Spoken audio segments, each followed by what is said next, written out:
Hey guys, welcome back to this channel.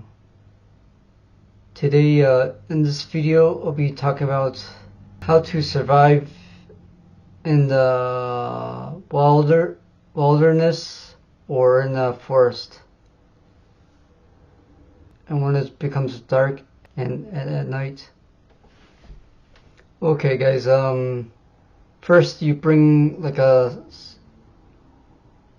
compass and maybe some, like a flashlight, candles, and a lighter.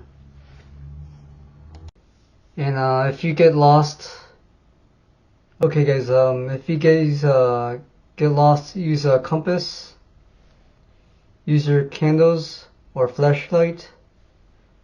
Make sure to find streets, roads, paths. The roads and paths will lead you back to the city, and make sure don't panic. Okay guys, and if you guys panic, you will get lost.